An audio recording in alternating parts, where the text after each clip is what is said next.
kon nag mbokk yi ba léegi rek ñu ngi ci bés bu am solo bi comme niñ ko gisee nag xam nga mbir yu mel nii suñu demee rek ba ci digg ba dañuy def pause kilifa yi mën a ñëw ñii naan café ñi xam ne tam rek ñu ngi bëgg leneen tam ñi def ko léegi rek damay ñëw rek ci ki xam ne mooy le consul fas yéene rek laaj ko tey gis-gisam ci bés bi.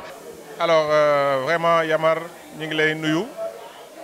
di am mbégte dajewaat ak yow fii ci Barcelone ci invitation wu fédération association sénégalais bi ñuy woowee la casque alors di remercier président Bocar Sam ak équipe am bi yëpp macha allah ils nous ont fait l'honneur donc de nous inviter donc ici à Barcelone parce que ñoom dañu jël décision ndeysaan niñ koy tàmm defee organiser feetu 4 avril bi alors ñu jagleel ko ñaari bés muy tey àjjuma bi le 5 ak suba samedi 6 donc may profiter di ko nuyu moom à travers moom di nuyu sénégalais wu Catalogne yëpp waaye rawatina sénégalais wu Espagne yëpp di wax ni ñun dañuy am mbégte à chaque fois foo xamante ni sénégalais yi dañu xewle ñu daal di fay teew ndax loolu mooy sunu cër en tant que consul général donc fépp foo xam ni sénégalais ma nga fa ci biir Espagne.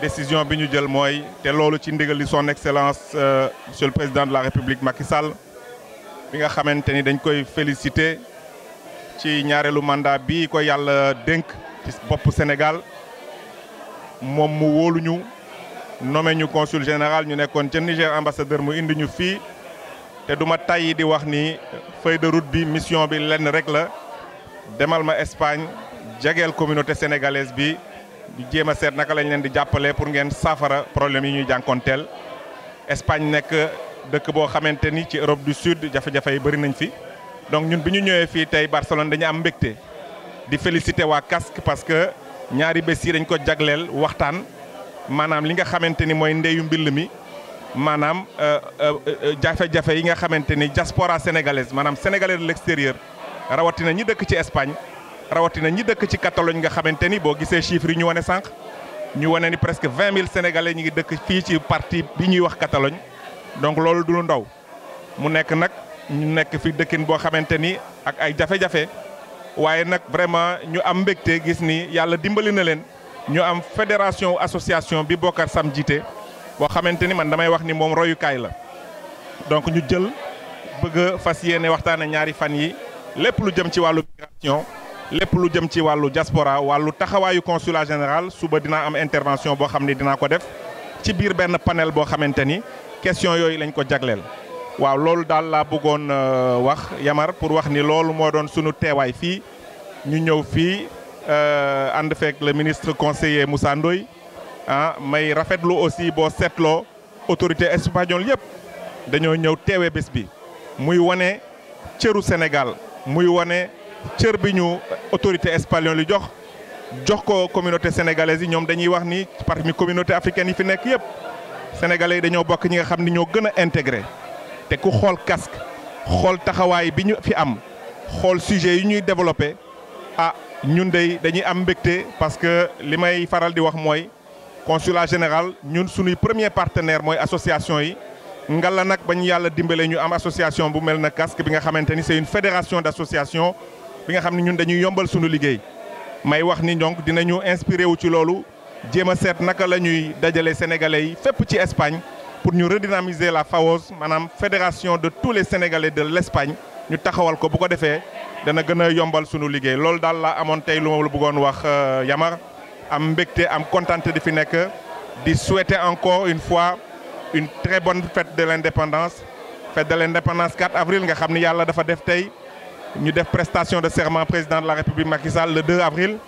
mu doon prestation de serment boo xamante ni ñëpp rafetlu nañ ko 17 chefs d'État ak ay chefs de gouvernement ñu teg ci ñaari fan mu doon sunu fête accession à la souveraineté internationale ñu ñëw tey nag décidé fêter ko fii bu subaa dinaa dem Paret su ma yàlla dimbale ci guddi gi fas naa yéene ba dem Ourense fële dans le nord en Galicia seeti sénégalais yi fa nekk parce que aussi sénégalais fépp fu ñu nekk ñun dañu am cër pour taxaw fa di la sant di la gërëm di la santaat di la gërëm pour sa taxawaay yow Yamar gis nañ liggéey bi ngay def ci biir sénégalais yi donc loolu la ñu amoon tey message bu ñu bëggoon jàllale asalaamualeykum wa rahmatullah wa barakatu.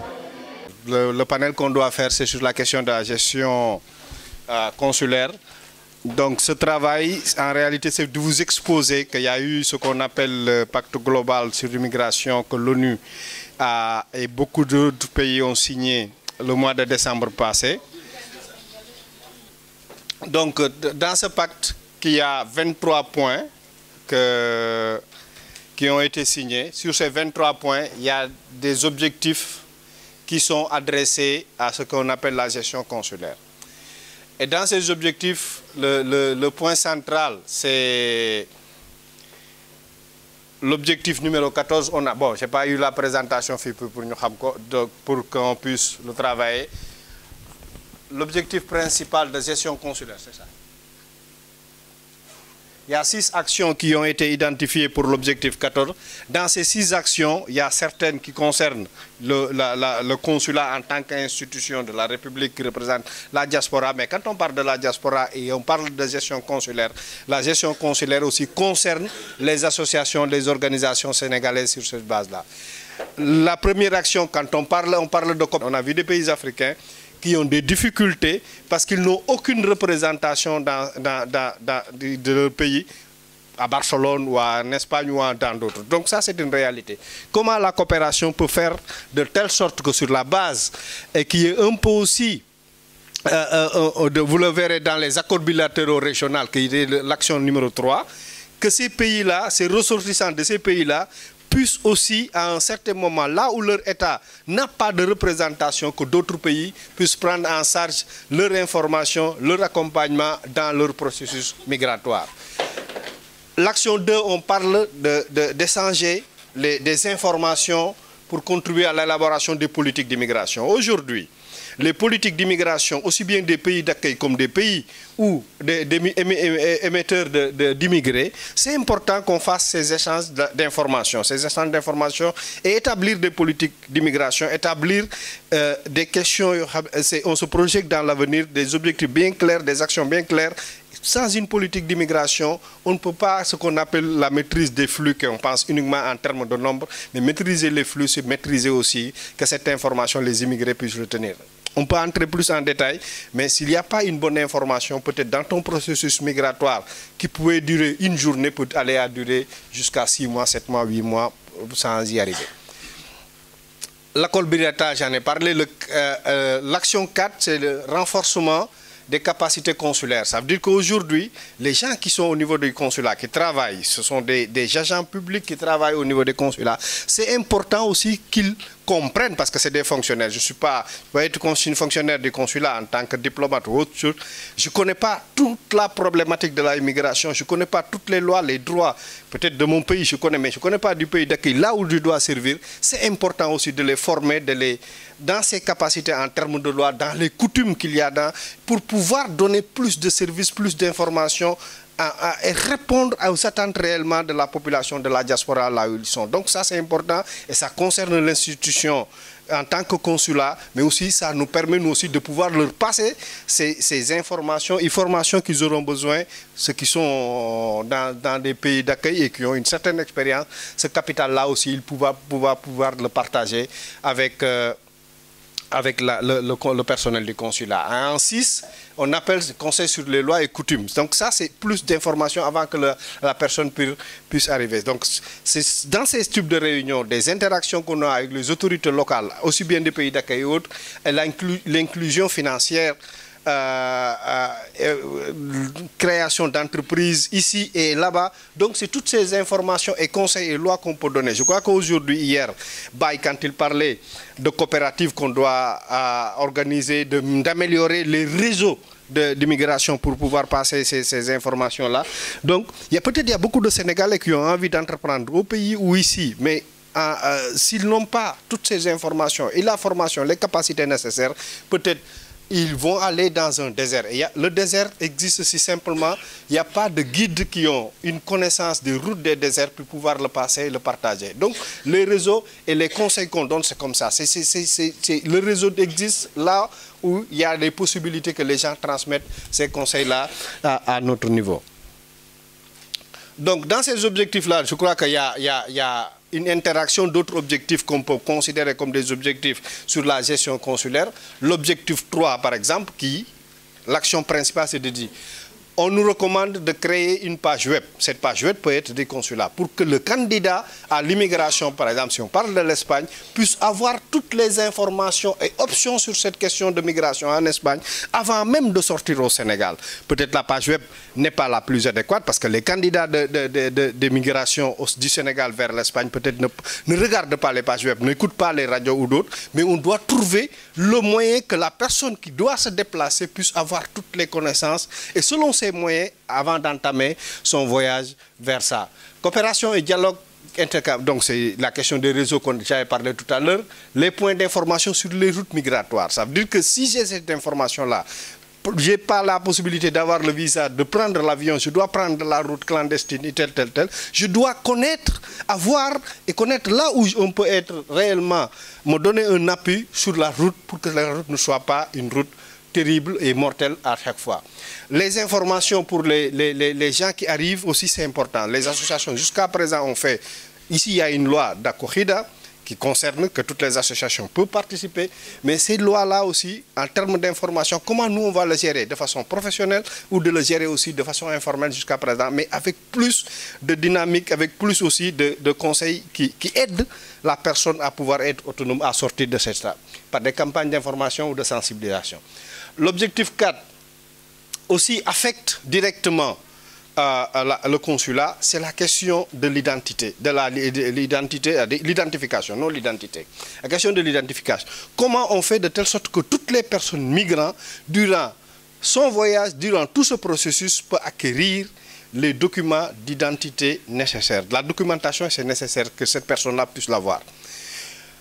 Pour deux choses, donc simplement parce que on éviter que des personnes puissent être des apatrides. Apatrides parce que ton consulat n'existe pas là-bas. Apatride parce que tu es dans un pays, tu es né, on ne t'accepte pas ce pays par ses lois parce qu'ils ne connaissent pas ces personnes. Qui est né au Maroc n'est pas marocain et ne peut pas avoir de documents. C'était un pays de passage, mais son pays ne peut pas lire. Donc la question de documentation et d'identification des immigrants, c'est important aussi que nous avons que durant tout le procès. Autant les pays d'accueil et autant aussi les consulats des pays qui existent là-bas ou s'ils n'existent pas, leurs substituts qui peuvent venir à partir des relations que peuvent avoir régionales, accords régionaux, l'identification de l'immigré est importante durant tout son processus. Et cette identification ne peut pas être simplement sur les questions personnelles, c'est individuel mais aussi c'est collectif. L'identification du mariage s'il existe, de leurs enfants quand ils naissent, mais ils doivent avoir tous ces documents sur ces documents civils au moment de leur processus de migration. L'objectif 8, c'est important aussi que durant le processus du voyage, qu'on considère qu'il y a plus d'immigrés perdus. Perdus dans le sens qu'ils sont morts dans le désert, ils n'ont pas été identifiés et leurs parents ne sont pas informés de la disparition. Donc le deuil des parents et des familles, c'est important aussi qu'ils puissent l'avoir au moment de ce processus. Donc les routes et l'essence d'information, c'est que quand ces immigrés aussi, il y a des personnes qui sont mortes dans ce processus, que leurs parents puissent être informés très tôt sur ces questions-là. Ça, c'est l'objectif 8 qui ne concerne pas seulement mais c'est la gestion consulaire, parce qu'on parle de la diaspora et des migrants qui puissent partir dans ce sens-là. L'objectif 13 aussi, qui peut être l'objectif aussi bien dans les pays qu'on doit défendre et convaincre les autorités dans les pays d'accueil, mais aussi ça doit être un objectif que travaille la diaspora dans ces organisations et ce consulat. Que la détention d'un immigré doit être l'ultime recours. Ça ne doit pas être une question fondamentale. Surtout si c'est une personne que le seul défaut qu'on peut lui dire, c'est qu'il n'a pas les documentations nécessaires pour être là. Donc, sa détention doit être l'ultime recours. Et ça, c'est tous les États qui l'ont signé, et l'Espagne l'a signé, ça doit être une réalité pour nous aujourd'hui. Donc, le combat contre les CI peut être beaucoup plus et que les associations doivent pouvoir dire que c'est un combat que l'Espagne a signé, que cela ne doit pas exister. Donc, pourquoi nous, on laisse que d'autres organisations luttent contre les centres d'internement? Surtout ça. Mais même ce gars qui a fait un délit, quand il est là, il doit pouvoir avoir une assistance juridique, assistance pour que ses droits ne soient pas bafoués durant tout ce processus. Et là, ça concerne aussi la communauté, mais ça concerne aussi le consulat. Et le dernier objectif, c'est l'objectif 21, c'est que quand un immigré, on doit travailler sur que l'expulsion ne soit pas la règle. L'expulsion. Mais que le retour volontaire soit la dynamique de toutes les politiques de migration. Donc, les pays d'accueil qui ont signé ça doivent pouvoir considérer. Donc, on doit préparer la personne s'il veut rentrer. Mais l'expulsion ne doit plus être dans aucun de ces pays qui ont signé ce pacte-là. C'est vrai que ce n'est pas contraignant, mais ils ont signé. En temps de recommandation, essayer de voir de quelle façon on doit essayer de promouvoir les retours volontaires, mais pas les retours forcés. Et surtout, d'avoir une très grande attention sur les enfants. Parce qu'il y a beaucoup de jeunes mineurs immigrés. L'intérêt de l'enfant, selon les conventions sur les droits de l'enfant, selon toutes les conventions que l'ONU a établies, doit primer sur toute autre question. Donc le retour de l'enfant, son intérêt est important. Avant de penser à expulser, il faut protéger cet enfant, voire même si le retourner chez ses parents, c'est la meilleure option pour sa vie, pour sa survie et pour son développement. Voilà en quelque sorte parce qu'il y a des contraintes d'agenda pour le consul. J'aimerais bien qu'il intervienne, mais le débat ne s'arrête pas dans ce premier panel. Le panel pose le débat.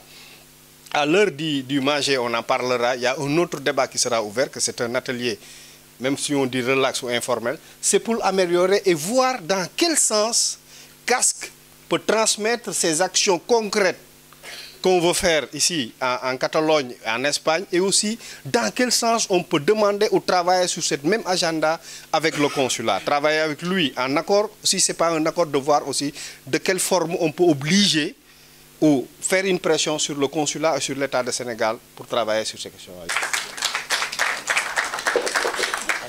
Bonjour à tous, chers amis, président, monsieur le ministre conseiller. J'ai encore une fois beaucoup de plaisir à être avec vous ce matin, après l'après-midi d'hier, pour parler des questions qui nous et vous préoccupent, donc qui touchent la communauté sénégalaise. Parce que, on n'arrête jamais de le dire, le consulat général a pour mission essentielle d'être à l'écoute de la communauté sénégalaise et d'essayer d'apporter des solutions à leurs préoccupations. Et naturellement, dans ce travail, c'est pour ça que je voudrais profiter pour féliciter nos amis de la Casques, parce que moi je les cite en exemple. Je les cite en exemple parce que je suis allé un peu partout depuis que je suis là, depuis 6 mois. Et ce que j'ai vu ici, en termes d'organisation, gagnerait à être dupliqué dans les autres communautés sénégalaises, là où elles sont. Une fédération d'associations qui marche comme ça, je pense qu'on a vu des associations, pas de fédération, mais qui, voilà, je ne voudrais pas jeter aussi la pierre à qui que ce soit, mais je pense que les bons exemples gagneraient aussi à être dupliqués. Donc pour dire que on a plaisir dans ce contexte-là de la fête du 4 avril, encore une fois, nous souhaitons la bonne fête de l'indépendance, 59 ans. Hier soir, j'étais invité sur un live Facebook parce qu'on a créé une plateforme avec des amis qui s'appelle Ñun Tamit, ça veut dire que nous aussi. Et je vous invite à regarder, on a un live tous les vendredis soirs à 21h heure de Dakar, 20h heure de Dakar. Et on développe des sujets qui intéressent la communauté. Et hier soir, le thème c'était 59 ans d'indépendance et après. Et l'invité, à chaque fois, il y a un expert qui est invité. Et hier soir, c'était le professeur Mamadou Diouf, historien éminent, que je pense certains d'entre vous connaissent. Et Lansana Gagny Sakho, qui est le directeur de la SDE, qui s'occupe d'eau. Et moi-même, j'avais été invité un peu, donc j'ai pu faire une incursion parce que je suis arrivé tard sur le sujet. On a eu à développer des thèmes sur l'immigration, où j'avais animé. Donc je vous inviterai après, en vous donnant le site, à regarder un peu ce qui se passe. Alors pour revenir à ce qui nous intéresse et ce qui nous préoccupe, c'est vrai que je voudrais d'abord dire que le consulat général du Sénégal en Espagne a une particularité. En général, dans les pays, le Sénégal a au moins 2 ou 3 consulats. C'est le cas en France, c'est le cas en Italie. En Espagne, le consulat a la juridiction sur toute l'Espagne. Et naturellement, on a le problème de la discontinuité du territoire avec les îles, communautés autonomes, pardon, dans la manière dont elles sont organisées qui rendent un peu complexe la gestion de la communauté. Et c'est une communauté qui a une taille assez importante. Hier, j'ai vu des chiffres qui ont été projetés. Je pense que c'est des chiffres qu'il faudrait revoir à la hausse parce que moi, dès que je suis arrivé, j'ai fait des rencontres. J'ai rencontré, entre autres, le commissaire général au niveau de Madrid. Et dans nos entretiens, quand je lui ai posé la question de savoir combien de Sénégalais il y avait en Espagne, il m'a sorti un chiffre en me disant de ce qu'eux, ils ont à peu près 80 000 Sénégalais en Espagne. Et dans la même veine, j'ai posé la question de savoir combien de Sénégalais il y avait, parce que ça, j'ai fait un courrier, mais j'ai eu les retours. Combien de Sénégalais il y avait en prison, parce que c'est une question aussi qu'on va agresser. Entre l'Espagne et naturellement, j'ai écrit aussi au gouvernement catalan. Ici, en Catalogne, on m'a dit qu'il y a à peu près 70 Sénégalais en prison. Et quand on totalise sur la totalité de l'Espagne, on est à 260 Sénégalais qui sont dans les prisons espagnoles. Je ne sais pas si ça vous parle, mais moi, ça m'empêche de dormir. Ce sont nos enfants, ce sont nos jeunes frères. Pendant que nous sommes là en train de prendre le bon café de Touba, ils sont dans des conditions. Et je réponds aussi par là la question qui a été posée, à savoir la responsabilité de certainement des familles, de l'entourage dans lequel ils étaient, des associations avec lesquelles ils fonctionnaient. Mais moi, je dis que la première responsabilité, c'est celle du consulat général, parce que nous avons une obligation d'assistance consulaire. Alors, et c'est ce que je dis souvent, je dis même celui qu'on considère comme le plus en marge de la société sénégalaise. Allez, on va prendre ceux qui sont par exemple dans la rue, on ne va pas se cacher les choses. Il y en a qui vivent du trafic de drogue, d'autres qui sont en train d'être en marge de ce que les Espagnols finalement acceptaient jusque-là, mais finalement qui vont commencer à refuser. Je veux dire, même ces gens-là, nous leur devons une assistance consulaire. Ceux qui sont en prison, moi je ne cherche pas à savoir est-ce qu'il a tué ou est-ce qu'il a... Voilà, on condamne. Après, c'est une cuisine, je pense, qu'on doit avoir... voilà, on doit travailler cette cuisine en interne, entre nous. L'objectif, c'est de les faire sortir de là. Mais pendant qu'ils sont encore là, notre responsabilité, c'est d'aller vers eux et de leur apporter ce soutien consulaire. Donc ce que j'ai fait déjà tout de suite, et ça aussi, c'est quelque chose qu'il faut comprendre. Parce que quand on a écrit au niveau de Madrid, tout de suite pour aller très vite, ça a été interrompu parce qu'il y avait l'organisation des élections qui nous a pris un peu de temps parce que le consulat général a la charge de l'organisation de l'élection. C'est 78 bureaux de vote sur toute l'étendue du territoire. Je profite de l'occasion pour remercier toutes les associations qui sont nos partenaires, sans lesquelles une organisation comme ça ne peut pas avoir de réussite. Et donc, ce que j'ai constaté, c'est que quand on écrit, parce qu'on ne peut pas aller visiter un Sénégalais en prison tant que lui, il ne donne pas son autorisation. Et quand on écrit à l'administration pénitentiaire, on a eu des retours zéro accord. Les jeunes ne veulent pas être visités, en tout cas au niveau de Madrid. Et quand on cherche à comprendre derrière pourquoi, moi je suis tenté de dire que je comprends, parce qu'il y a la notion de honte. Ils ne veulent pas que les familles au Sénégal sachent qu'ils sont en prison. Et donc, ils refusent que leurs autorités consulaires viennent les visiter. Ils préfèrent purger leur peine en silence et puis protéger un peu, ça se comprend, parce que chez nous au Sénégal, ce sont des valeurs qu'on a. La kersa, d'accord, cette pudeur finalement qui fait que le jeune, quand il se retrouve dans un milieu comme cela, un milieu carcéral, il préfère se protéger sa famille et puis voilà, vivre sa peine en silence. Ils ont refusé qu'on vienne les visiter. Et donc, on est sans armes vis-à-vis de quelque chose comme ça.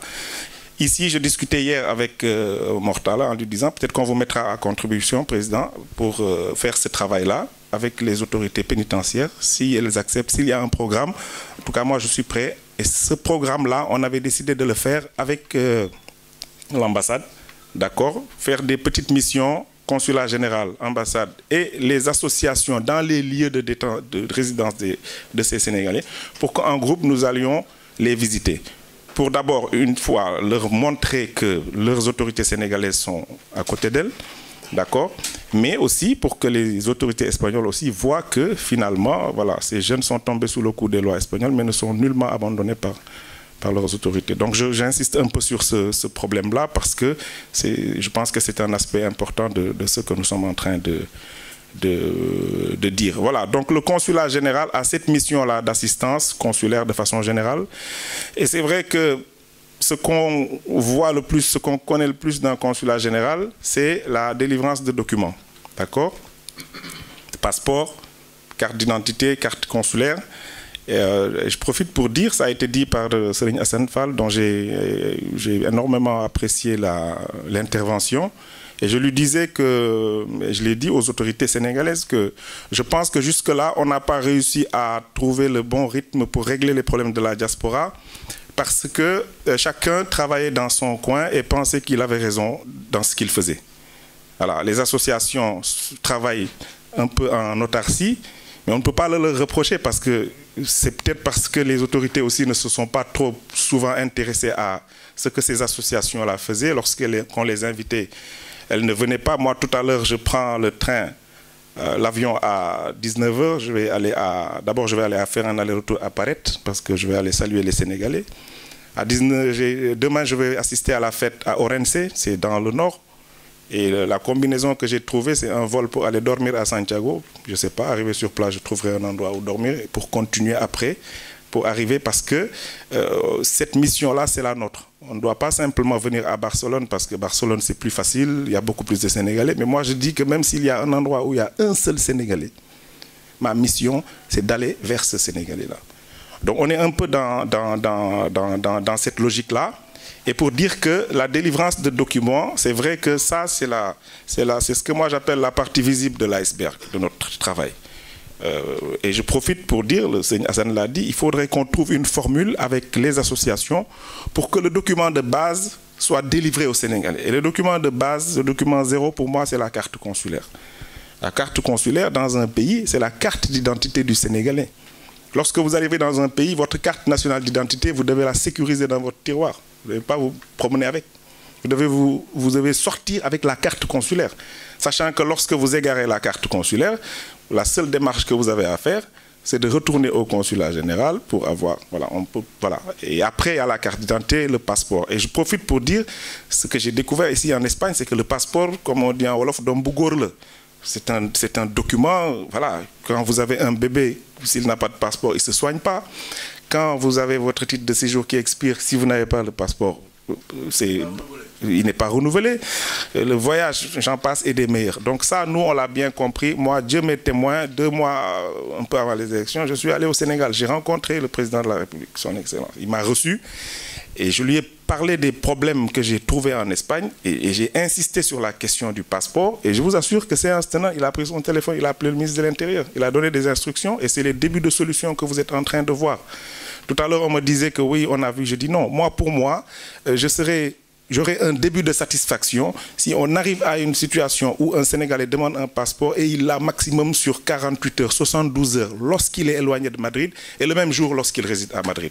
Moi, c'est ça mon objectif. Après, voilà, c'est un objectif. Comme je dis, moi, ce sur quoi je m'engage, c'est ce sur quoi je vais me battre pour la réaliser. Mais je pense que c'est des objectifs qui sont possibles. Et je l'ai dit à son Excellence, le Président de la République. Je lui ai dit, moi, j'ai besoin juste d'une chose. Sur les passeports, je veux des talons, un stock suffisant. Je veux des laminats qui permettent de sécuriser un stock suffisant et qu'on m'entretienne le passeport, les machines qui permettent de gérer. Le reste, c'est ma responsabilité. S'il faut faire travailler le personnel le samedi et le dimanche, je vais le faire. Parce qu'il n'y a pas d'autre solution. On est là pour apporter des solutions et on va se battre pour atteindre ces objectifs. Donc les documents, après il y a les documents d'état civil. On a parlé un peu de tout ce qui est mariage qui se célèbre. Après, les procédures sont connues. Le document espagnol qui est transcrit. On a quand même, il faut le dire, et je salue les collaborateurs que j'ai trouvés au niveau du consulat général. En commençant par Dembadia, le vice-consul. Franchement, un garçon extraordinaire. Moi, quand je suis arrivé, j'ai dit que quand je suis arrivé, il avait déblayé pas mal. D'accord, c'était un contexte qui était assez particulier. Hein. Il y avait des événements douloureux qui s'étaient passés en Espagne, où le consulat général finalement était devenu suspect, où les gens n'osaient même plus aller dans certains endroits.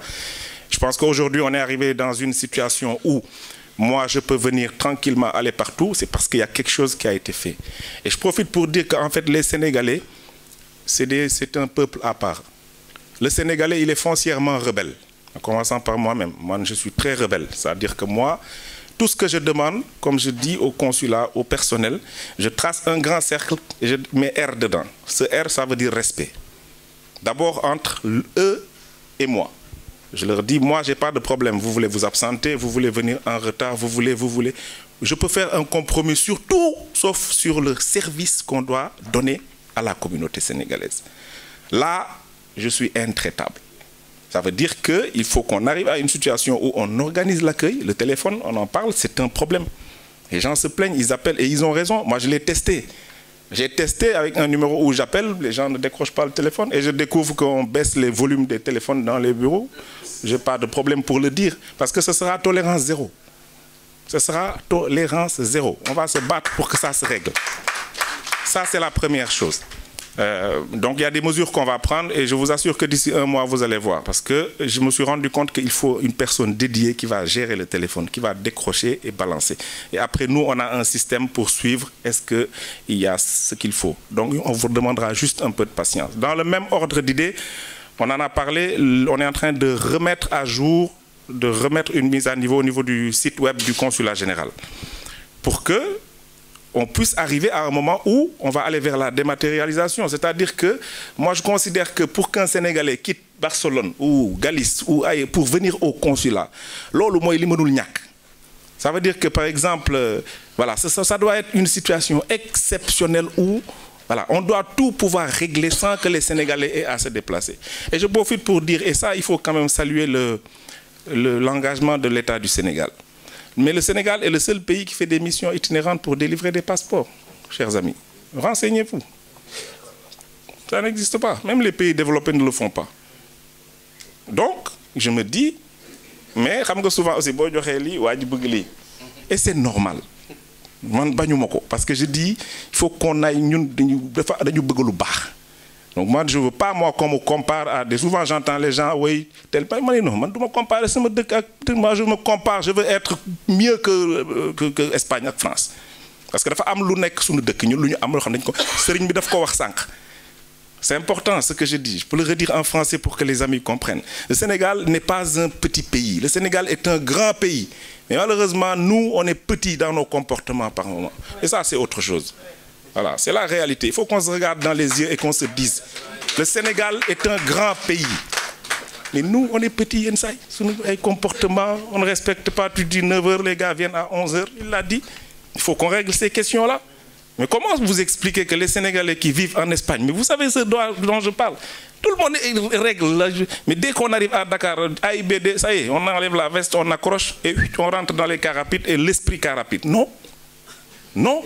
On doit pouvoir aller prendre, il l'a dit, on n'est plus dans la dette coloniale, ça c'est un discours qui est effacé.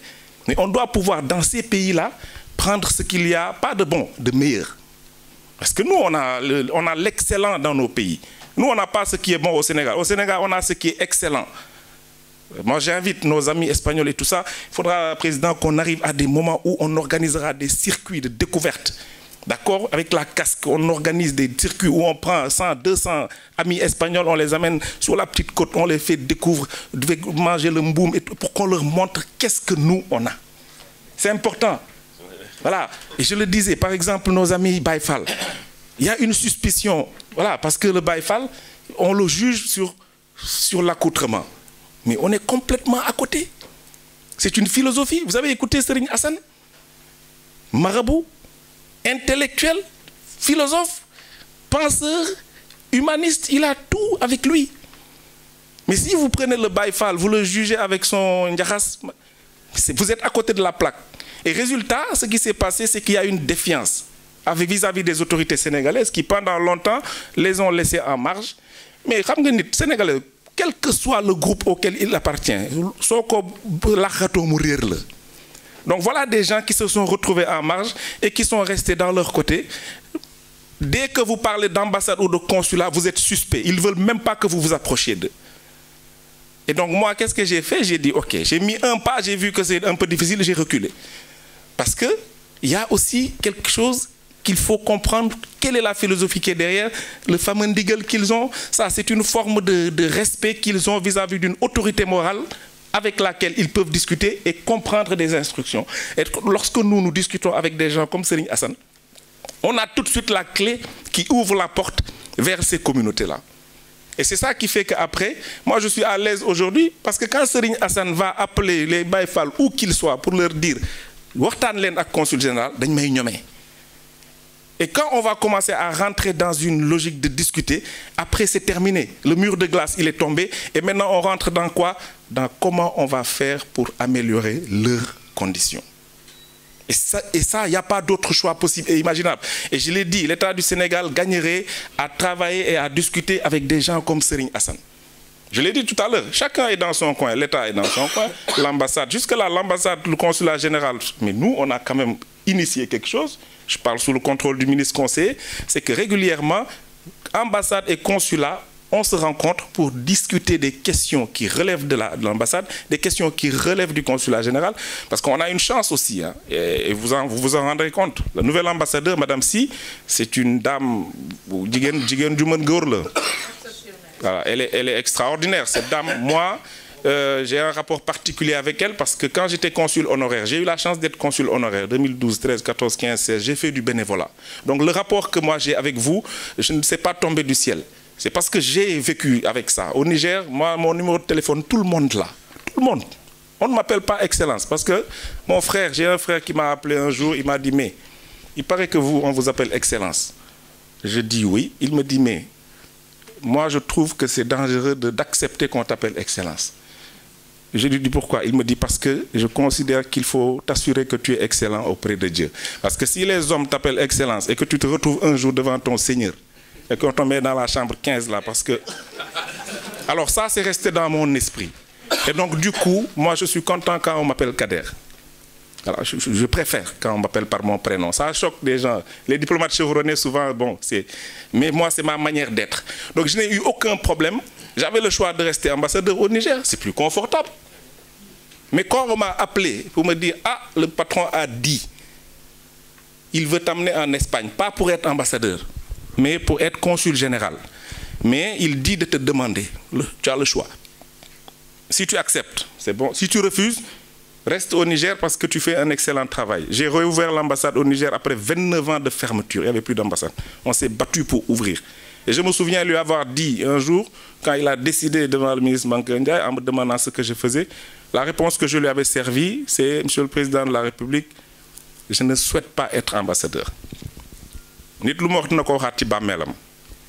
Et je me souviens, il m'a regardé, il me dit, mais je lui ai dit non. Parce que, Monsieur le Président, nous, on s'est battu, c'est pas pour... Moi, je ne suis pas diplomate. Je ne suis pas diplomate. Il me dit, mais je dis non, parce que moi, quand c'est blanc, je serais obligé de dire que c'est blanc. Et bon, diplomate, c'est pas mauvais, hein, mais souvent, on a cette manière de dire que c'est beige, alors je dis non. Je dis, moi, quand c'est blanc, c'est blanc. Il me dit, bon, très bien. Mais il avait pris sa décision, et j'étais surpris. Un jour, j'étais là, et puis paf, il m'a consulté, c'est le patron. C'est pour ça que pour moi, un président, c'est le décret divin qui descend dans le bic là, il faut faire attention. Il a décidé et je l'ai pris avec beaucoup d'honneur, mais avec beaucoup de gravité. Parce que prendre un consul honoraire au Sénégal, le nommer ambassadeur, je ne sais pas si ça existe dans les annales du Sénégal. Voilà, donc moi, j'ai eu cette chance d'être consul honoraire, d'être ambassadeur et d'être consul général. Je n'ai pas vu ça au Sénégal. Donc moi, je prends ça comme un atout. Donc si le président me donne cette opportunité, je n'ai pas hésité. Parce qu'au Niger, il y avait 3000 Sénégalais. Ici, 80 000 Sénégalais. Le défi est énorme. Et moi, je n'ai pas peur. Moi, je ne suis pas un homme de bureau. Moi, c'est ça que j'aime, être au contact des gens. Et puis, c'est dans cette diversité-là qu'on peut trouver les solutions. Il n'y a pas de fatalité. Ça, c'est ma conviction profonde. J'ai écouté Babacar Thiakh hier, mais je n'ai pas tout compris parce qu'il parlait en catalan. Mais vous savez, voilà, à un moment, j'ai perçu ce qu'il était en train de dire. Et ça rejoint ce qu'on m'a dit de lui. Serigne Assane m'a parlé de lui. Et donc voilà, donc pour moi, les Sénégalais ont déjà des modèles, d'accord, à suivre. Il reste que avec nous, avec vous, on doit se mettre ensemble d'accord, les daïras, les maisons religieuses. Vous savez, c'est une grande chance qu'on a au Sénégal. Regardez le contexte dans lequel on vit aujourd'hui, d'insécurité. Moi, j'ai vécu 15 ans au Niger. D'accord, regardez un peu le Sahel, la géopolitique du Sahel. Regardez ce qui se passe. Regardez comment le Sénégal, jusqu'à présent, par la grâce de Dieu, on est épargné de certains problèmes. Mais c'est parce qu'il y a quelque chose qui se passe dans ce pays-là. Il y a une particularité. Il y a ces maisons religieuses-là, finalement, dont les guides religieux sont les descendants d'autres guides qui ont fait en sorte que cette philosophie, si vous parlez de mouridisme, mais cherchez à savoir ce qu'il y a derrière le mouridisme. Serigne Hassan me le disait hier, il me dit, mais les baïfals que vous voyez, il y en a qui ont infiltré, et on a des, pardonnez-moi le terme, des voyous qui se disent baïfal, et c'est la vérité. Mais pour être baïfal, il faut être musulman d'abord, être mouride, et être baïfal après. Ça, c'est lui qui le dit. Et quand je l'ai écouté, j'ai dit, mais c'est extraordinaire. Et donc, lui, il apporte la bonne parole. Et c'est ça, finalement, qu'on doit faire pour rassurer nos amis espagnols. Ils ont besoin d'être rassurés. L'Espagne est le seul pays que j'ai vu avec ce niveau de tolérance-là. Moi, j'ai vécu 5 ans en France. J'ai travaillé en Afrique. J'ai vécu 10 ans en Côte d'Ivoire. J'ai 15 ans au Niger. Moi, je suis un homme du monde. Mais ce que j'ai vu ici en Espagne, les Espagnols sont des gens ouverts et tolérants. Je ne le dis pas parce que vous êtes là. C'est la vérité. Et on a une similitude. C'est-à-dire vous avez un côté chaud, un côté que nous, on se retrouve en vous. Les Espagnols et les Sénégalais, pour moi, c'est peut-être, voilà, vous n'êtes pas loin, vous allez à Tenerife, on n'est pas... Donc voilà, je dis un peu beaucoup de choses parce qu'il y a à boire et à manger sur le sujet, pour dire aussi que si on sort des questions liées à l'assistance consulaire de façon générale, délivrant des papiers, état civil, assistance, il y a moi ce que je considère comme étant, parce que cette partie-là, une fois qu'on l'aura réglée, ça, pour moi, c'est l'efficacité opérationnelle. C'est une équipe d'agents qui sont compétents, qui savent ce qu'il faut faire. Et je les ai trouvés au consulat. Il faut simplement réorganiser. Et on y est. Mais après, moi, je pense qu'il faut qu'on passe sur une autre page qu'on va ouvrir. Et cette page, on va l'ouvrir avec les associations. Ça veut dire agresser les vrais problèmes de la diaspora, les vrais problèmes des Sénégalais de l'extérieur. Et Dieu sait qu'il y en a. Aujourd'hui, au plan politique, pourquoi les Sénégalais sont fâchés? Ils votent contre le président. Mais parce que les Sénégalais, ils ne se lèvent pas pour faire... Non, il y a une forme de protestation. Les gens ne sont pas contents. L'entourage, voilà. Et le vote, le Sénégal a dépassé... Nous, on a une chance. Nous, on ne sort ni les coupes-coupes, ni les machettes, ni les couteaux, ni les fusils. On a une arme, de destruction massive au Sénégal. C'est la carte de vote, c'est la carte d'électeur.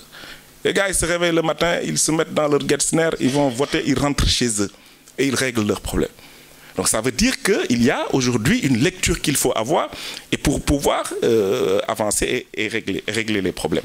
Donc je veux dire qu'il faut qu'on ouvre cette nouvelle page avec les associations qui sont nos partenaires pour qu'avec les maisons religieuses, toutes les bonnes volontés, nous puissions, comme on dit, yeketendo dorondo. D'accord? Et puis à ce moment-là, on pourra aller devant nos amis espagnols pour leur dire, voilà, chers amis, parce que ce n'est pas possible, ce n'est pas facile. Ce ne sera plus possible de continuer à accueillir autant de gens. Les gens sont dans la rue, ils vendent la drogue. Mais il faut dire la vérité. Moi, je dis tout le temps, les amis, au Sénégal, imaginez-vous, vous vous réveillez un matin, vous avez 80 000 Espagnols qui viennent vivre au Sénégal et qui vendent de la drogue dans la rue. Mais non, mais le soir même, il y a des émeutes. C'est ça la vérité. On ne l'accepterait pas. Mais pourquoi vous voulez qu'eux, ils l'acceptent? Mais donc, moi, je dis, mais ça, c'est comment ils ont cette tolérance et cette patience d'accepter. Mais on ne te donne pas le bras, tu prends la tête. Et je pense que les leaders qui sont là ont cette responsabilité. Vous et nous avons cette responsabilité. Nous, on est un peuple fier. D'accord? On ne doit pas accepter qu'on nous regarde avec ce mépris-là. Parce que ça va générer du mépris après. Qu'on le dise ou pas. Et le plus grand des mépris, c'est le mépris qui est silencieux. Celui qui vous sourit alors que dans le cœur, il ne vous aime pas. Mais vous avez vous-même créé les conditions pour que ce monsieur-là arrive à ça. Le racisme, en fait, c'est ça. Moi, pour moi, le raciste, c'est quelqu'un qui n'existe même pas. Je ne le vois même pas. Il ne me dérange pas. Il ne me dérange pas parce qu'il est dans une souffrance qu'il n'a même pas encore détectée. Mais moi, quel est mon comportement? Parce que j'ai décidé de venir en Espagne. L'Espagne a des lois. Mais la première chose, je dois respecter les lois espagnoles. On respecte les lois espagnoles. Si vous respectez les lois espagnoles, mais vous allez faire 50 ans, 4 dimanches ici, vous n'aurez aucun problème. Vous allez être comme des Bokar Sam, comme telle personne qui risque de rentrer au Parlement ou machin. Parce que c'est ça la réalité. Aujourd'hui, celle qui est nommée ministre de la Communication en France, ou je ne sais pas quoi, c'est une Africaine bonne. Mais pourquoi? Parce qu'elle est intégrée. Voilà, Sabet. Voilà. Et c'est ça l'intégration. Nous, au Sénégal, regardez, on n'a pas ce problème-là, mais vous avez vu où un pays en Afrique, où des Libanais sont ministres, et on a eu Français, Jean Collin, machin. Mais Sénégal, nous, on est ouvert. On est un pays ouvert. On est un pays extrêmement ouvert. Mais justement parce qu'on est un pays extrêmement ouvert, on a le droit d'aller partout. On a le droit d'être en Espagne. Seulement, on devrait être en Espagne de la manière la plus belle possible. Pour que dans toutes les communautés, on nous cite en exemple. Et c'est possible. Ce n'est pas juste un rêve. Donc c'est ce que je voulais dire, c'est un appel du cœur. J'ai été peut-être un peu trop long. Alors la migration, moi c'est un sujet qui me passionne, je travaille beaucoup là-dessus. On a parlé de ce qui se passe sur les routes migratoires. La route migratoire, celle qui passe par le Mali, le Burkina, le Niger, où vous arrivez à Agadez, c'est la porte du voyage sans retour. Il y a des situations inouïes qui se passent là-bas. Moi je suis allé dans des endroits où un ambassadeur ne doit pas aller. Parce que vous ne pouvez pas, ce sont des zones rouges. J'ai pris le risque d'y aller sans sécurité. Parce que quand vous voulez parler de quelque chose, il faut toucher du doigt cette chose-là. C'est là où j'ai découvert des choses extraordinaires, des systèmes de trafic, des systèmes de passeurs. Et on ne parle pas souvent de ça. Si on veut régler le problème au plus haut niveau, ça c'est au niveau peut-être régional, au niveau de l'Union africaine, ça c'est autre chose. Il faut qu'on règle les problèmes des passeurs. Tous ces jeunes que vous voyez, ils partent, mais les passeurs c'est déjà depuis le Sénégal et sur toute la route. Au plan mondial, c'est des milliards de dollars. Le pacte mondial, le Global Compact sur la migration qui a été signé à Marrakech, c'est vrai. Moi, je considère que c'est un ensemble d'objectifs. Vous avez parlé de 23. Moi, je considère que c'est des vœux pieux. Je veux voir. Pour moi, ce n'est pas ça seulement. C'est peut-être la solution. Ce n'est pas ça seulement la solution. Il faut qu'on aille plus loin que ça. Il parle de migration régulière, sûre et informée. Oui, l'Organisation internationale des migrations. Mais vous vous rendez compte, l'OIM se met aujourd'hui à faire des projets de développement. L'OIM a glissé de sa mission parce que les États sont sortis et n'ont pas pris. Et je dis non. Et vous l'avez dit, il faut que nos États aient une vraie politique migratoire. Si on ne réussit pas à mettre en place une véritable politique migratoire, ça veut dire qui rentre chez nous. Parce que là, on est en train de dire les Sénégalais sortent, les Sénégalais sortent. Mais 80% de la migration, elle est interafricaine. Elle ne vient pas en Europe. C'est ça qu'il faut dire. D'accord? Et donc, le Sénégal est un pays où les gens viennent. Allez voir, comme je dis souvent, qui vend les fruits au Sénégal? Les Guinéens. Les coiffeurs? Les Guinéens. Les cireurs de chaussures, les Guinéens. Les vendeurs d'arachides, les Guinéens. Les vendeurs de charbon, les Guinéens. J'en passe et des meilleurs. Mais ça ne nous dérange pas. Ils deviennent finalement des Sénégalais parce qu'ils se sont intégrés. Donc le Sénégal est un pays qui accueille des millions d'individus. Il y a 80 000 Sénégalais en Espagne. Mais il y a plus de 2 millions de Guinéens au Sénégal. Il faut quand même qu'on remette les choses dans leur contexte. Moi je dis à nos amis espagnols, n'ayez pas peur. Il ne faut pas avoir peur Moi, je prêche pour ma paroisse, je ne parle pas des Africains. Je dis, n'ayez pas peur des Sénégalais. Les Sénégalais, ce sont des hommes de valeur, ce sont des hommes travailleurs. Il n'y a pas un seul Sénégalais ici en Espagne qui se réveille le matin pour jouer aux cartes. Non, ils vont se battre à la sueur de leur front. Et je rends hommage à ces dames que je vois parce que je les vois tous les jours au front, au charbon. Et aujourd'hui, si on avait arrêté cette migration, l'aide publique au développement, l'argent que les migrants envoient dans leur pays est supérieur que l'aide publique au développement. Seulement, il faut qu'on change ce paradigme-là et qu'avec nos États, on arrive à sortir de cette relation. Ça, c'est autre chose. Comme dit, il y a une pièce de théâtre que je recommande souvent, Gelawar, où l'acteur principal disait... Voilà, baram buñu talal joxogn la waye juromi balañ ñu talal yalwan la. Il faut qu'on arrête cette mendicité là. Moi c'est une forme de mendicité que je trouve inacceptable. Au regard de d'où nous venons, nous, quelle est notre histoire? Allahu Akbar. Quelle est notre histoire? Mais c'est pas possible. J'ai dit à un jeune avec qui, parce que j'allais dans les gares la nuit pour empêcher les jeunes de partir. Je me souviens d'un échange que j'ai eu avec un jeune. Alors, un jeune mouride, il avait sa photo de Serigne Saliou sur la poitrine. Je trouvais dans la gare 2 h du matin. Et puis on a eu cet échange où je lui dis, mais yo boy, mais fan nga jëm ba Mais c'est la mort, le désert. Il me regarde comme ça et vous savez, il me donne cette réponse imparable. Il me dit, mais consul, à l'époque j'étais consul honoraire. Il me dit, man dee naa ba pare bàyyi ma rek su ma demee dinañ ni sama yaay jéem naa dara. La notion de maman. Vous savez, ces jeunes qui partent, mais c'est extraordinaire. Ils ne vous disent jamais je pars pour mon père. Ils vous disent toujours je pars pour ma mère. Toujours. Mais le problème c'est quoi? Oui, on applaudit les femmes, mais moi je ne vais pas les applaudir aussi tout le temps. Je les applaudis, mais je ne vais pas les applaudir parce que ce sont les mamans qui vendent leurs bijoux pour donner à ces jeunes l'argent pour prendre la route du désert. C'est ça la vérité. Il faut qu'on arrête ça.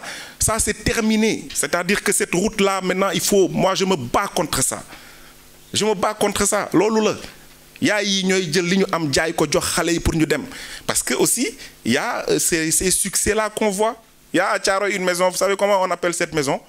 Motivation. C'est un ancien immigré qui l'a construit, une belle maison. Ça est dans le livre de Karunga Kamara, que j'ai perdu ce matin, j'ai été victime d'un vol. Il m'a dédicacé un livre parce qu'on a fait un plateau sur Giancarlo. Et ce garçon, il a vécu 20 ans en Italie. Et un jour, il a décidé de rentrer définitivement au Sénégal. Aujourd'hui, il a monté une entreprise de services rapides qui cartonne, où il entreprend, où il génère de l'emploi. Et il explique quel a été l'élément déclencheur de son retour. Karunga, il explique qu'il était un jour dans un métro. Le soir, il rentrait d'un boulot comme d'habitude. Vous avez des jeunes qui ont des niveaux maîtrise, mais qui sont obligés après de faire des boulots voilà. Fatigué, il rentrait le soir, il était assis avec un de ses amis. Et en face d'eux, il y avait un vieil Italien qui était là, qui les regardait. Puis à un moment, lui, pas raciste, tout ça, pas.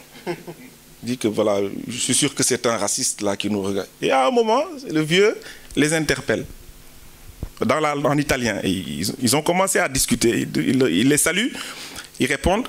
Et le vieux leur demandait, mais qu'est-ce que vous faites en Italie? Et donc lui, son ami prend très mal la question en lui disant, boy, beaucoup de tout. Moi, il ne pas raciste, ne lui répond pas à ça. Et lui, il dit non. Il a regardé le vieux et il a eu envie d'échanger avec lui. Et il a commencé à lui répondre en lui disant, mais je suis venu, moi en tout cas en ce qui me concerne, je suis venu parce que j'espère trouver une vie meilleure, j'espère vouloir travailler mieux, parce que quand même, c'est des pays où, voilà, quand tu travailles, tu peux avoir de l'argent pour aider ma famille, parce que je suis soutien famille, tout ça. Il me dit, à un moment, le vieux le regarde et il lui dit, mais, et tu penses que tu peux trouver une solution ici, en Italie? Mais vous n'avez rien compris. Alors il lui dit, mais dépêchez-vous de rentrer chez vous pour aller créer des petites entreprises et de travailler à les faire grandir. Parce que sinon, ce qui va arriver dans quelques années, ce sont encore les Occidentaux qui viendront dans vos pays qui sont en train d'émerger, qui vont créer des entreprises. Et quand vous allez rentrer, vous serez encore des salariés dans votre propre pays. Rentrez chez vous. Alors vous vous rendez compte? Alors il me dit que lui, cette nuit, il n'a pas dormi. Il faut acheter son livre. Ça s'appelle « Oser le retour ». Karunga Kamara. Chaque immigré doit lire le livre de ce garçon-là. Il dit que quand il est parti, pour lui, c'était un moment, un élément déclencheur. Et il a pris sa décision, il s'est organisé, il est rentré. Aujourd'hui, il est invité par tous les pays européens, l'invitent d'abord à faire des conférences, etc. Mais il a créé une entreprise qui l'a aidé à faire grandir et qui marche. Donc ça veut dire que la réponse, elle est aussi là. Sur les lives dont je vous parle, on a fait un sur la création d'entreprises où il faut qu'on aide les jeunes à créer des entreprises et il y a des possibilités. Là, on va travailler avec l'ADPME. Au mois de juin, il y aura un grand forum économique qu'on va organiser à Madrid. D'accord? L'idée, qu'est-ce que c'est? L'idée, c'est de dire que l'ADPME va venir, on va le faire avec l'ambassade, pour qu'on puisse aider les Sénégalais qui sont porteurs de projets à pouvoir investir au Sénégal. Parce que vous êtes dans un pays aussi qui est un pays développé, où il y a de l'industrie, où il y a du savoir. Donc moi je pense qu'on peut même décider de... Moi je ne dirais pas aux gens de rentrer au Sénégal. Pourquoi je vais leur dire de rentrer? C'est un choix personnel. Rentrer ou rester, c'est un choix personnel. Mais je me dis que même celui qui décide de rester vivre en Espagne, parce qu'il y en a qui ont leur famille, qui ont des enfants qui vivent ici, ils peuvent aussi penser au pays. D'accord, chercher à avoir une maison. L'État est en train de travailler sur des projets de la diaspora, mais chercher à avoir des entreprises ou des jeunes qui veulent venir rejoindre pourront rester et régulièrement vous pourrez aller suivre. Et c'est ça que l'ADPME veut venir faire au mois de juin. Donc on va vous tenir informé pour que vous veniez. Ce sera un grand moment d'échange et de partage. Sur l'agriculture, regardez, en Andalousie, vous avez des Sénégalais qui sont là-bas. On est en train de travailler dans des champs à la force de notre bras. Le président a développé les domaines agricoles communautaires. Alors moi, je me dis qu'il faut qu'on travaille avec l'État du Sénégal pour que ces jeunes, on les remette dans des programmes pour les ramener et pour en faire des entrepreneurs agricoles. Et à ce moment, l'autorité espagnole, je suis sûr qu'ils pourront aider dans des systèmes de financement qui pourront rendre ces jeunes avec des systèmes d'accompagnement, parce que jusqu'à là, tout ce qu'on a essayé, on donne de l'argent. Mais quand vous donnez de l'argent et que vous n'accompagnez pas, c'est l'échec. Et si on fait à côté, moi j'ai théorisé le concept de ferme-école au Niger avec la Banque mondiale, on était sur ça. On fait des fermes et à côté on fait des fermes-écoles où les jeunes, on leur apprend d'abord les règles de gestion. Et vous vous rendez compte que si on montre des modèles, ça veut dire que dans quelques temps, ces jeunes pourront acheter des voitures, se marier, acheter leur voiture, acheter leur maison. Et c'est ça qui fera que les jeunes ne partiront plus. Mais tout ce qu'on essaiera d'autres, les jeunes continueront à partir. Et dernière chose, mais vraiment dernière chose, il faut qu'on montre des modèles et qu'on utilise. J'ai discuté avec le ministre Youssou Ndour. Je parlerai de Baaba Maal après. On a ces gens que moi je considère comme ce sont des icônes. D'accord? Ce sont des icônes, c'est des gens qui font partie de notre histoire. C'est des gens qui aujourd'hui peuvent ouvrir plus de portes que même le président de la République. D'accord? Et Youssou Ndour, quand je l'ai vu récemment, il est venu au Niger, on a passé une journée ensemble. Je lui ai dit, mais monsieur le ministre, vous devez travailler sur la migration. Il me dit, ah oui, c'est vrai. Je dis non, demandez-moi pourquoi que je vous dis ça. Il me dit pourquoi. Je dis, mais vous avez chanté la chanson Immigré il y a 30 ans. Immigré,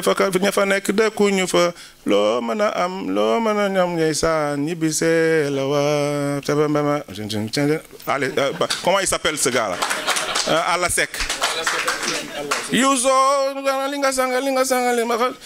Voilà, 30 ans, il a chanté cette chanson où il dit, les immigrés, vous n'habitez pas là où vous allez. Là où vous allez, quel que soit le temps que vous y faites, vous devez un jour rentrer pour construire vos pays. Mais ce discours-là est actuel. Alors il m'a regardé, il me dit, ah oui, je dis non, vous ne pouvez pas, vous, avec l'aura que vous avez. Vous êtes là, Obama vient, il cherche à vous saluer, et vous voulez vous arrêter simplement à faire des concerts? Non. Il faut qu'on aille sur autre chose. Baaba Maal, je l'ai fait venir au Niger. Je me souviens avec la première dame du Niger. Il est venu, mais on a fait quelque chose d'exceptionnel sur 48 heures. Et Baaba Maal est parti, on a fait une conférence de presse le lendemain, je vais vous envoyer les images. Mais il m'a fait une promesse qu'il a tenue. Voilà un homme de grande qualité. Baaba Maal, c'est quelqu'un, moi je luttais pour qu'il soit l'ambassadeur de la migration irrégulière. J'ai parlé avec le bureau régional de l'OIM, ils étaient chauds pour le faire.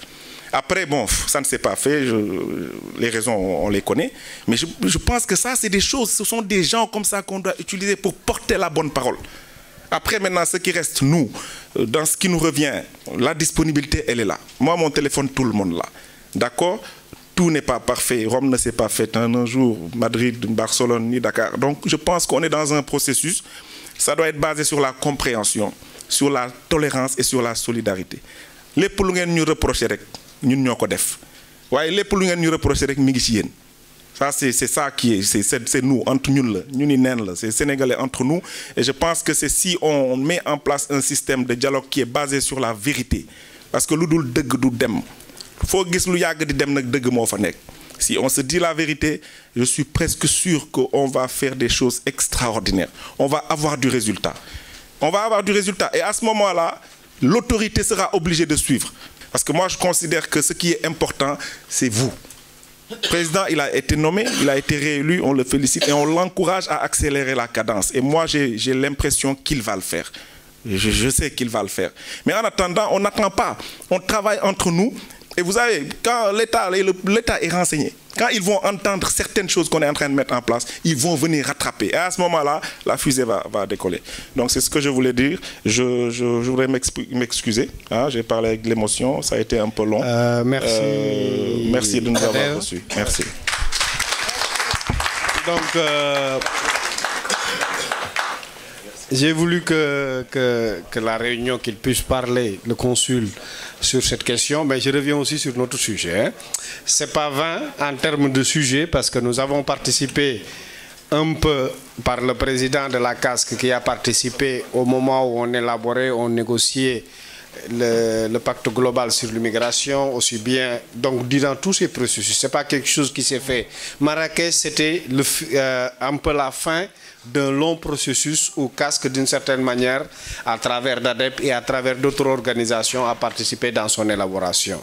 Ce sont des objectifs. Objectifs, madame, c'est un peu des vœux, mais ces vœux pieux-là, on veut que ça se réalise d'une certaine manière. C'est pour cela que nous travaillons sur ces questions-là. Le casque, depuis sa création jusqu'à aujourd'hui, a toujours travaillé sur des perspectives de futur, sur des plans stratégiques. On parlera des objectifs de la... Aujourd'hui, Djabel l'avait dit, au mois d'octobre, on a pensé au dialogue développement avec ADEP, mais comme il a parlé, je vous lance aussi ce truc-là, parce que notre objectif sur la stratégie, c'est une digression. Comme m'avait averti que je parle trop, je ne devais pas parler en tant que médiateur, mais c'était important de le dire aujourd'hui. L'objectif de casque sur le plan stratégique 2020-2025, donc sur ces 5 ans-là, il y a un sur des questions par exemple. Ce n'est pas normal que nous ayons autant de personnes sénégalaises qui vivent en Catalogne et qu'au niveau de nos enfants, on avait recensé l'année dernière, il y avait 4000 et quelques qui étaient à l'école primaire. Les Sénégalais, comme je vous ai dit, ça fait 45 ans qu'ils sont en Espagne. On n'arrive même pas à 0,0001 d'élèves sénégalais qui arrivent à étudier dans les universités catalanes. Ce n'est pas normal. Notre objectif, c'est qu'en 2025, au moins qu'on puisse retrouver quelque chose comme au moins 0,1 ou 1% d'élèves sénégalais au niveau des universités. Pire encore, on n'arrive pas à avoir, il y a un taux de déperdition de jeunes sénégalais élèves qui étudient ici, qui ne font pas de formation professionnelle. Ça veut dire qu'après l'éducation obligatoire, c'est fini. Et comme on a dit avant, que ce qu'on veut, c'est que l'immigré, il est dans un voyage. Il a la capacité d'interaction avec beaucoup de communautés. S'il n'apporte rien en termes de connaissances, en termes techniques à ton pays, c'est parce qu'on a échoué dans notre immigration. Vous pouvez avoir plusieurs milliards. Mais ce que vous ne pouvez pas apporter au pays en termes de sciences, faire-le évoluer, moralement, confronter, parce que tu le confrontes avec des communautés ici. Si je n'étais pas ici, je ne pourrais pas connaître le Pakistan. Si je n'étais pas ici, je ne pourrais pas connaître l'Amérique latine. Donc c'est toutes ces connaissances-là, interactions, qu'on peut connaître réellement ce qu'on a et ce qu'on peut avoir. De plus, de mieux faire et le transférer à nos pays d'origine. C'est ça l'objectif de casque dans ce plan-là. Sur l'éducation, sur la question des cadres, sur la question d'organisation. Parce que ce qu'il a dit tout à l'heure, il y a un défi que cela fait 2 ans qu'on nous a envoyé. Un défi. Et c'est lui qui l'a donné, je termine par ça, après on revient sur les objectifs, un défi à la journée de Guissona, il y a 2 ans. Le fondateur de l'AREA, comment ça s'appelle, l'AREA Guissona, non? Cette grande coopérative, il y avait tous les ministres sénégalais, il y avait le ministre sur l'entrepreneuriat, des finances et autres. 5 ministres. Et il y a 490 Sénégalais qui vivent à Guissona, qui lui avait demandé de les aider à monter ce truc de coopérative. Il dit, mais moi je ne vais pas vous aider. C'est vous qui devez monter ces coopératives-là chez vous. En disant que lui, il avait commencé avec les agriculteurs qui étaient là, avec 400 000 pesetas. Je ne sais pas combien actuellement en euros. Ils ont demandé 400 000 pesetas. Ils ont commencé à dire qu'en tant que fermiers, il faut qu'ils travaillent eux-mêmes à avoir leur propre, comment on dit, aliment de bétail pour réduire les coûts. Ils ont commencé à vendre ensemble. Ils ont dit que ça, vous avez la capacité de le faire. Le premier Sénégalais qui était là était un simple ouvrier. Il a commencé à avoir un camion. Il a appelé ses 2 frères sénégalais. Cette expérience-là qu'ils ont pour faire monter l'AREA Guissona, si on ne peut pas le monter au Sénégal, ce n'est pas à lui de les aider. Parce que nous serons incapables de le faire. C'est un défi qu'en ce moment qu'on voulait relever au niveau de la casque, il nous faut encore faire ce chemin-là. Revenons aux objectifs. Et dans le débat, je crois que je ne sais pas si vous voulez, on revient aussi sur ces objectifs, mais l'intervention de Yera Diarra de l'ADEPT, parce que l'ADEPT est un point central sur la participation des communautés au niveau de ces négociations des objectifs sur l'immigration. Il y a le ministre conseiller aussi que je demanderai parce qu'il y a des responsabilités que les États ont. Je parlais simplement de la gestion consulaire. Mais la gestion consulaire, ce n'est pas simplement la gestion que fait le consul. La gestion consulaire, c'est la gestion de la diaspora. Ça veut dire que le rôle des associations, des organisations est important. Donc je crois que je laisserai la parole à Yera Dembélé. Je remercie son Excellence et le ministre conseiller. Bon, ADEPT est une structure dont la mission, justement, est d'apporter la contribution de la diaspora à tous ces espaces-là. Mais aussi en travaillant sur le terrain pour faire en sorte que les diasporas soient qualifiés pour apporter sa contribution. ADEPT est né d'un long processus auquel Casca a participé dès le départ. C'est une structure qui a été créée, ce processus a démarré en 2008 à La Haye, où il y avait Sam, d'abord un expert meeting à La Haye, ensuite une conférence à Bruxelles où on a réuni plus d'une cinquantaine de représentants de la diaspora, et le Sénégal était déjà représenté à travers à la fois le ministère des Sénégalais de l'extérieur et Pape Birama Thiam du PAD. Ensuite, en 2009, grâce à notre plaidoyer, puisque vous verrez que toute organisation qu'on met en place n'est jamais décidée par les hauts, hein, c'est décidé par nous. C'est nous qui amenons les autorités à mettre en place des choses qui nous intéressent. Donc, en 2009, l'Union européenne a mis une enveloppe sur la table, 1,5 million. On a convoqué une cinquantaine d'organisations de la diaspora à Bruxelles pour dire qu'est-ce qu'on est prêt à créer une plateforme avec ces financements de départ. Figurez-vous que la majorité a dit quoi, d'après vous? La majorité de la diaspora avait dit qu'on n'était pas prêt. Il y avait une dizaine d'organisations, dont la Casque, qui ont dit non, on est prêt. Même si on doit partir à 10, on va y aller. Et on est parti, donc la phase pilote a commencé, on a répondu ils ont essayé de répondre à un appel d'offres, un appel à projet. On a répondu à l'appel à projet qui a été accepté, notre dossier a été retenu. Donc ce n'était pas un cadeau qu'on nous a donné. Si nous on avait dit qu'on n'était pas prêt, il y avait d'autres qui étaient prêts à prendre cette enveloppe. Hein. Ça pourrait être par exemple les ONG qui travaillent pour les diasporas. Donc on a formé un consortium qui a répondu à cet appel à projet. Et ce consortium, finalement, il y a une phase pilote de ce projet qui a démarré en 2011. Dans cette phase pilote, ce qu'on a fait aussi, c'est que c'est pas une structure, ADEPT n'est pas une structure qui va travailler simplement en Europe en ignorant nos pays d'origine. Donc on a choisi dans chaque région d'Afrique un pays pilote. Donc le Sénégal était le pays pilote de l'Afrique de l'Ouest, l'Éthiopie pour l'Afrique de l'Est, le Maroc pour l'Afrique, pour la Méditerranée, l'Angola pour l'Afrique australe et le Cameroun pour l'Afrique centrale. Et ces pays pilotes ont participé à toutes nos rencontres, parce qu'on faisait une rencontre une fois par an, qu'on appelle expert meeting, pour échanger sur l'avancement du travail. Parce qu'il y a le consortium, mais il fallait que les gens qui travaillent sur l'avancée de ces projets viennent à rendre compte à la diaspora, une fois par an. Et c'est pour ça que des expert meetings étaient organisés, auxquels participent des représentants de 28 pays européens, et de la Suisse et de la Norvège, qui sont deux pays qui ne font pas partie de l'Union européenne, mais qui soutiennent quand même la démarche.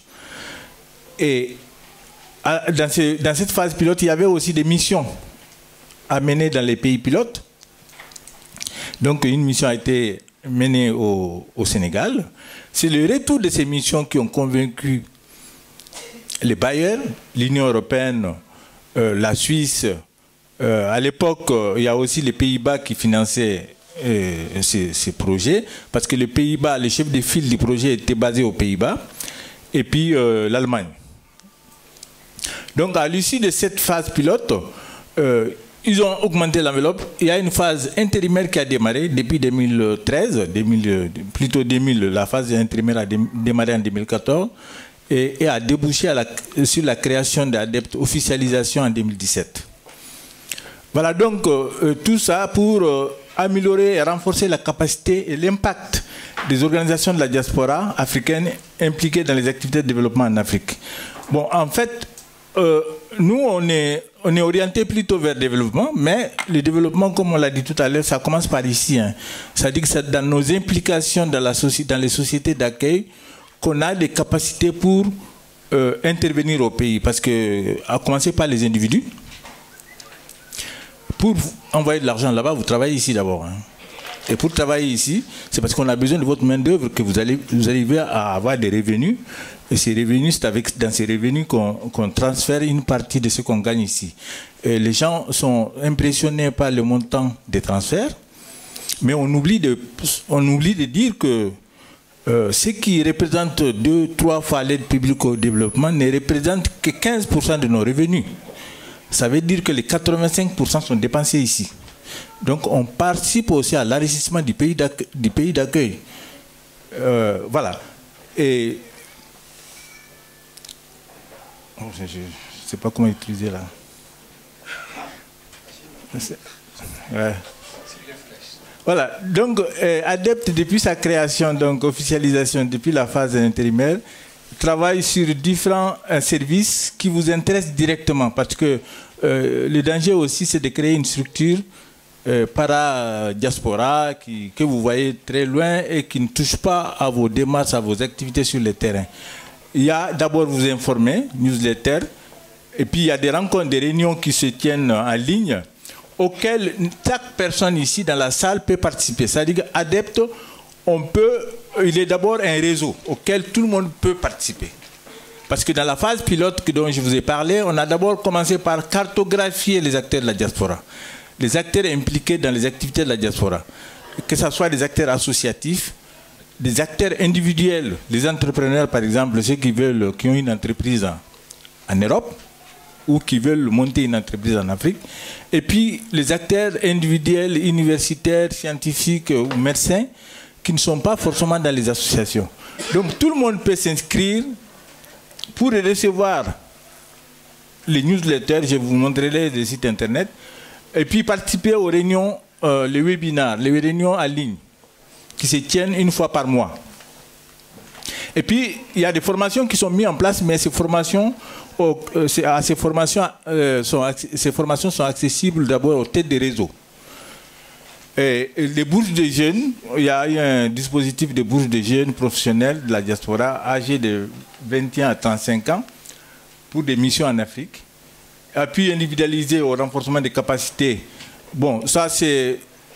vous le savez bien, nos organisations interviennent beaucoup sur le terrain, mais la plupart de ceux qui sont présentés aujourd'hui, on sait bien que c'est des organisations de bénévoles. Vous travaillez et puis vous êtes amenés à utiliser votre temps, le temps libre pour vos associations. Mais ce n'est pas avec ça que vous allez être pris en compte, que nous allons être pris en compte par les partenaires. Quand vous voulez avoir, par exemple, le soutien financier de l'État de l'Espagne pour faire un projet au Sénégal, si vous êtes bénévole, ça ne marche pas. Il faut avoir une structure avec des salariés, des permanents. Et ils sont sûrs que s'ils vous financent dans ces conditions-là, vous allez pouvoir réaliser le projet. Et pour cela, on va pas, ça ne veut pas dire qu'on va transformer chacune de vos organisations en organisation de professionnels, mais au minimum, une organisation comme CASC pourrait éventuellement, comme on l'a fait en France avec le Forum, on pourrait renforcer les capacités des casques avec des permanents pour éventuellement répondre à des appels à projets. Il y a par exemple un exemple concret, c'est tout à l'heure j'ai parlé de son Excellence parlait de ADPME au Sénégal qui fait des missions pour soutenir les entrepreneurs. Mais ils ont recruté des bureaux d'études, des cabinets, des organisations qui appuient, qui accompagnent les entrepreneurs en Europe. Par exemple, je pense qu'à CASC pourrait répondre, jouer ce rôle-là. Mais à côté de ça, il y a aussi le PSD, dont le représentant est basé à la présidence, qui travaille aussi avec des organisations en France, par exemple. Je ne vois pas pourquoi vos organisations en Espagne ne pourraient pas bénéficier du soutien des PSD qui financent plutôt des projets d'association et des projets d'entrepreneurs. Mais actuellement, ADPME, c'est plutôt l'entrepreneuriat. Mais côté association qui veut mettre en place un projet, c'est les PSD. On a aussi la possibilité, on soutient aussi l'idée que vous, diaspora, vous êtes aussi des experts qui interviennent, qui peuvent accompagner nos dirigeants, nos États dans les relations avec la diaspora. Par exemple, on a un programme en Côte d'Ivoire. La Côte d'Ivoire a, disons, il y a eu un appel à projet pour la Côte d'Ivoire pour accompagner le gouvernement ivoirien sur la façon de travailler avec la diaspora pour la reconstruction de la Côte d'Ivoire après la crise. Le marché a été remporté par une structure d'Espagne qui s'appelle FIAP, avec la France, le ministère de l'Emploi et l'Italie. Ils ont travaillé pendant 3 ans. À la fin, le travail n'avance pas. Qu'est-ce qu'ils ont pour boucler le travail, ils ont dû faire appel à ADEPT qui a fourni 2 consultants. Et ces consultants ont bouclé le travail au bout de 3 mois. Pour dire que si des organisations ont des financements pour travailler avec la diaspora, ils ne savent pas où trouver la diaspora. C'est uniquement dans la diaspora qu'on trouve des experts pouvant travailler directement avec la diaspora. Donc, quand on dit expert, nous, ça ne veut pas dire universitaire. Hein. Souvent, on pense que les experts, c'est des gens qui sont hautement diplômés. Un expert, c'est quelqu'un qui a des connaissances basées sur son expérience personnelle, tout ce qu'il a appris dans la vie. Donc, ça peut être quelqu'un, n'importe qui d'entre vous. Bon, ce travail sur la Côte d'Ivoire, c'était juste répertorier les acteurs de la diaspora ivoirienne. D'abord, pour travailler avec la diaspora ivoirienne, il faut connaître la diaspora ivoirienne. Donc, les organismes qui ont été mandatés pour faire ce travail, ce qui leur manquait, c'est la connaissance de la diaspora que vous avez. Donc, on a un dispositif, appui technique de la diaspora aux États. Et puis, pour faire cette mission d'appui technique, on a mis en place un pool de consultants. Un pool de consultants, je crois que ça m'en fait partie, de consultants basés dans différents pays, et qui aident non seulement les acteurs de la diaspora, mais qui peuvent aussi être sollicités pour faire des missions dans les pays pilotes. Le travail avec les médias aussi est essentiel. Bon, le dialogue diaspora, dialogue pour le développement, c'est un peu la rencontre qu'on a organisée. Un exemple, c'est la rencontre DD10 qu'on a organisée en avril dernier à Dakar pour montrer l'expérience sénégalaise aux autres pays africains. Parce qu'on a dit que le Sénégal, c'est quand même un modèle en matière de relations avec sa diaspora. Et le travail, l'engagement des médias aussi est une des activités qu'on développe pour rendre visibles les actions de la diaspora. La participation au forum de haut niveau, de différents forums, c'est un peu l'espace Global Forum où la diaspora aussi doit apporter sa contribution sur ces différentes discussions. kon nag suñu mbokk yi di suivre seen télévision de ITV yaakaar naa ni démb ba léegi gis ngeen lépp lu xam rek xew na fi mu nekk lu am solo dégg nañu wax yi xam ne kilifa yi wax nañ ko rawatina ki xam ne mooy le consul fu mu toll nii débat yaa ngi continuer ba léegi rek mais en tout cas dama leen di jox rek dox daje ci beneen émission incha allah rabbi kon ba jamono yi.